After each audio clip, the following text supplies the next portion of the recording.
Claims, including that the police minister Senzo Mkhunu instructed the Deputy National Commissioner, Lieutenant General Shadrack Sibiya, to disband the unit. Forensic consultant Paul O'Sullivan joins us now for more reaction. Paul, good evening to you as always. Thank you very much for your time. It seems the gloves are off here. What were you thinking when you were listening to that news conference and the evidence that Mkhwanazi says he has that backs up the claims that he made today? Yes, I think we need to go behind what Mkhwanazi has stated. Let's go back to the year 2012. In 2012, Mkhwanazi was the acting commissioner of police, and he never became the commissioner of police because he was found unsuitable, and he eventually ended up as the commissioner of police for KZN. At the time when he was Commissioner of Police, Masemola, that's the current Chief of Police, the current Commissioner of Police, Masemola was the acting head of crime intelligence. And when Masemola was acting head of crime intelligence, Mkhwanazi approved the unlawful expenditure by Masemola of 35 million rand of public funds on buying luxury cars. And that was in the early part, the first quarter of 2012. Now, if we bring it a little bit further forward, both Mkhwanazi and Masemola joined a police supplier on an overseas trip, and the pair of them came back with, what do you call it, Louis Vuitton. It's a very expensive ladies' handbag. And the pair of them came back with a gift from the police supplier, being a Louis Vuitton handbag. And from what I can gather, neither of them disclosed at customs the fact that they had in their possession a gift worth somewhere between 70 and 100,000 rand each. And then what did they do? They probably gave these bags to their wives. Now, if we take it to the present day, we have Mkhwanazi, the Commissioner of Police for Natal, suddenly calling a press conference, and in that press conference he dishes the Minister of Police, and he makes a lot of allegations in that press conference. And although he only made those allegations at midday today, I've had an opportunity to go through them, and some of them, the ones that I have been able to go through and ascertain, I'm satisfied that they're false allegations, which means Mkhwanazi is on a mission of his own. Well, then the question is he on a mission of his own? All right. Or is Masemola part of that mission? Because Masemola is the Commissioner of Police. So the question is, did Mkhwanazi get permission from Masemola to hold a media conference where he slated the Minister of Police and other senior personnel in the police? All right. Or did he act on his own? And I think the investigation needs to discover who was behind his press conference today. And it also needs to discover why he was dressed in combat uniform. He's a police official. He's the head of KZN Provincial Police. He's not a task force member. So why was he wearing task force uniform? And why was he having task force members on both sides of him? It's almost like he's challenging who? The government? He's challenging the police? Who is he challenging? And he's setting out all these people around him. If you have a look at the pictures, it's very, very clear. He's surrounded by people with R5 weapons, and they're all wearing masks, so we can't see who they are. Okay, Paul, I must come in there. Opinion, it looks dangerously suspicious, and it looks dangerously like he's threatening a coup. All right, Paul, let's go into you saying you went through, well, this looks, as you say, this is, in a sense, a show of force, is what you're saying in terms of the way the optics are. I can't hear you. I beg your pardon, Paul, you can't hear me? I didn't hear what you said. You just need to speak up a bit. All right, I'll get the team just to make sure that you've got me in your ear. I can hear you now. I can hear you now. All right, Paul. I want to go back. You said that even though it's been a few short hours, you managed to go back and look at some of what Mkhwanazi presented to the public today, and you have established that some of those are false allegations. Just enumerate for us, Paul, which ones you say, even just with a quick investigation, do not stand up to scrutiny.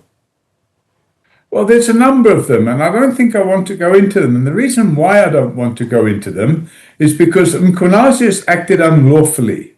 He's put in the public domain details of criminal investigations which are still ongoing, and that's unheard of. What the police should never, ever do is publish the blow-by-blow details of criminal investigations that are still ongoing. Because by doing so, they're undermining the criminal justice system. He undermines the judiciary. He undermines the National Prosecuting Authority. And in effect, he gives an opportunity to criminal underworld to get off on crimes that they may or may not have committed before the trial has even begun. And it's just unheard of. So what I'm now doing, in fact, I've sent an email today to Masemola, and I've copied the president, and I've said I'm now calling for a judicial commission of inquiry into what the hell is going on in the police service of this country, because it's completely unacceptable. And the victims of crime out there, and there's many of them, the victims of crime out there are getting hut full of all this criminal activity within the police service, and it has to stop. I want to go back to the histories here, Paul, and I think it is important, as you say, that this isn't a journey of a few months or just a few years. You know, we're going back at least 13 years to 2012 is what you were sharing with us. And this relationship that you're sharing about between the National Police Commissioner, Lieutenant General Fani Masemola, and Lieutenant General Nhlanhla Mkhwanazi in very different roles there that has endured, you would say, until today. It's interesting because the Deputy National Police Commissioner, Lieutenant General Shadrack Sibiya, has been in the media on our platform as well, dealing with some of the issues that Mkhwanazi raised, and in fact put the issue of the 121 case dockets at the door of the National Police Commissioner, saying that, you know, it was only his to implement the instructions of the National Commissioner. So how much do you believe it is, or how important do you think it is in this moment that the National Police Commissioner, I mean, we've heard in part from the police minister, but that it's important for the National Police Commissioner to be out and vocal on what we heard today? The National Police Commissioner needs to come out and speak for himself. I can't speak for him. And he's been ominously silent. I put it to him over a week ago, actually 10 days ago, that he had to suspend 5 generals and 2 brigadiers from crime intelligence. And he hasn't come back with an answer on that, other than to say it's an internal matter and it's got nothing to do with the public. It's got everything to do with the public. The public are the victims of crime. The generals in the crime intelligence and in the police service who go around with police bodyguards are not victims of crime. It's the man in the street that's victims of crime, and we're getting fed up with it. So what the police have to do is clean up their act, and it's never going to happen when you've got people standing behind closed doors agreeing what to do and what to say to the media. But Mkhwanazi himself, he needs to come out and explain, where is the Louis Vuitton bag he was given as a gift? Where are the cars that were purchased in 2012 using crime intelligence slush funds? He needs to answer those questions. And he needs to answer the following question as well. Who authorized him to dress up in combat uniform with a dozen men on either side of him in combat gear with masks on to demonstrate that he's a tough guy and he's going to take on the government and dish the government, the judiciary, and the National Prosecuting Authority? That man needs to be held accountable by the people of this country.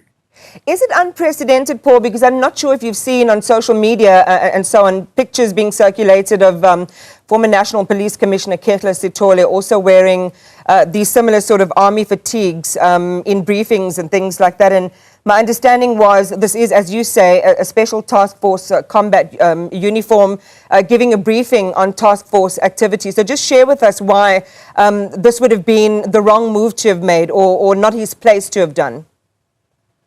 Well, I think that's a question they have to answer. The question is, are you guys planning a military coup? Are you saying that the armed special task force units are going to take over this country? We want to know, because we don't expect to find a divisional commissioner or a police commissioner or provincial police commissioner dressed in combat uniforms, surrounded by combat dressed people brandishing firearms with masks on. It's completely unacceptable. It's something you might see in South America or other countries, perhaps in North or West or Central Africa. It's not something we expect to see in South Africa. So you're saying it's more ominous because he did it today in this context, not necessarily that we haven't seen high-ranking police officials wearing combat or task force uniform? Well, the first thing is he's not a member of the task force. So why? Let him explain. Why is he wearing task force uniform? Why did he have 6 men on either side of him wearing task force uniform with masks on and brandishing firearms? It was a media presentation. So what, was he afraid of the media? What did he think would happen to him at that conference? How much did it cost the taxpayer for him to be standing there? And by the way, he had pretty much the whole of the KZN Provincial Police Service there with him. So they were all there on a Sunday. He calls his impromptu press conference and he lies to the media. And we need to get to the bottom of it. But I can tell you, he's triggered something which may just be the end of his life in the police service. Just tell us more on that point, Paul. What do you mean? Well, the reality is he wasn't authorized to do what he did. If Masemola authorized him to do what he did, the two of them can go down together, because I'm calling for a judicial commission of inquiry. I have today written to the minister, and I've asked the minister, without overreaching his executive powers, to arrange for Masemola and Mkhwanazi to be suspended until we can get to the bottom of what their conduct is actually involved in and where it's leading. There's another piece which has, some connections to it that was raised by the DNC, Sabir, saying in an interview on our channel not too long ago that Mkhwanazi, that he was caught off by Mkhwanazi's accusations against him, saying that the KZN commissioner was angry over the arrest of Crime Intelligence Chief Lieutenant General Dumisani Khumalo. I know that you have some interest in the Khumalo matter as well. Just talk to us about what you think of that statement from the DNC. Well, I can't second guess what's going on inside the head of a criminal like Mkhwanazi. But the reality of the situation is he's overstepped his mark. It's not the job of a provincial commissioner to start accusing the government, the judiciary, the National Prosecuting Authority, and the Minister of Police, for that matter, of being criminals. And that's what he did today. And I want to see that man fall, and the sooner the better. Paul O'Sullivan, thanks for talking to us this evening. Appreciate your time. We'll continue. Did someone say drama in the South African police hierarchy? Because what just happened feels like the opening scene of a political thriller. Forensic consultant Paul O'Sullivan has come out guns blazing, calling for a full-blown inquiry into KwaZulu-Natal Police Commissioner Nhlanhla Mkhwanazi. Yes, the same Mkhwanazi who recently made explosive allegations about high-level corruption and political interference in policing. It's a saga that's just getting started, and you're going to want to hear every detail. Let's rewind for a moment. Last week, Lieutenant General Mkhwanazi made headlines when he publicly accused certain senior police officials, and even the Minister of Police himself, of meddling in criminal investigations and turning a blind eye to corruption. According to Mkhwanazi, the rot runs deep, and he wasn't afraid to name it. These weren't vague complaints. He pointed fingers, dropped receipts, and challenged a system that he believes is protecting the wrong people. It was bold, it was rare, and, as you'd expect, it caused shockwaves. Enter Paul O'Sullivan. The man is no stranger to controversy. A veteran in forensic investigation, O'Sullivan has spent decades going toe-to-toe with corruption in law enforcement. So when he speaks, people listen. And this time, he's not mincing his words. O'Sullivan says Mkhwanazi's allegations are too serious to be left hanging in the air. In fact, they demand answers, not just in media soundbites, but through a proper, independent inquiry. In a formal letter addressed to the Minister of Police, O'Sullivan has asked for urgent action. He wants a full investigation into the claims raised by Mkhwanazi, But here's the twist, he's also questioning Mkhwanazi himself. That's right, OSullivan believes that if the commissioner has evidence of corruption, then it's his legal duty to act, not just speak. Otherwise, he argues, it raises questions about Mkhwanazi's own accountability. A bold take, and one that's dividing opinions across the country. On one side, you have people applauding Mkhwanazi for speaking truth to power. In a nation that's struggled for decades with trust in its law enforcement institutions, many saw his comments as a breath of fresh air. A sign that maybe, just maybe, there are still officials inside the system who are tired of the rot and ready to clean house. On the other side, OSullivan's intervention is a reality check. He's reminding everyone that accountability goes both ways. If you're in a leadership position and you know of corruption, you're obligated to act. No matter how noble your words might sound, you're still bound by the same legal and ethical rules. And that, according to him, is where Mkhwanazi now finds himself on the hot seat. The big question now is, how will the Minister of Police respond? So far, the silence has been loud. No official statement has come out addressing either Mkhwanazi's allegations or OSullivan's call for an inquiry. But in a country like South Africa, where political optics are everything, you can be sure that discussions are happening behind closed doors. This is not the kind of fire you can just ignore and hope it dies out. And let's not forget the timing. All of this is unfolding while South Africa grapples with rising public frustration over crime, police inefficiency, and political corruption. The stakes are high, public confidence in the SAPS is already on shaky ground, and scandals like this don't help. Whether it leads to meaningful change or just another wave of public anger depends on what happens next. But one thing is clear, Paul OSullivan has just raised the stakes. He's challenged not only Mkhwanazi but the entire leadership of the police ministry to either back up their words with action or step aside. It's a bold move, and it could either reinforce his reputation as a fearless corruption fighter or draw fire from those who see him as stirring the pot. So here we are, an explosive allegation, a counter-punch from one of the country's top forensic minds, and a police ministry caught in the middle. The only thing more intense than the drama is the need for truth. Whether this leads to an inquiry or simply more political posturing, South Africans are watching closely. Because this isn't just about police politics, it's about justice. And everyone wants to know who's really standing for it.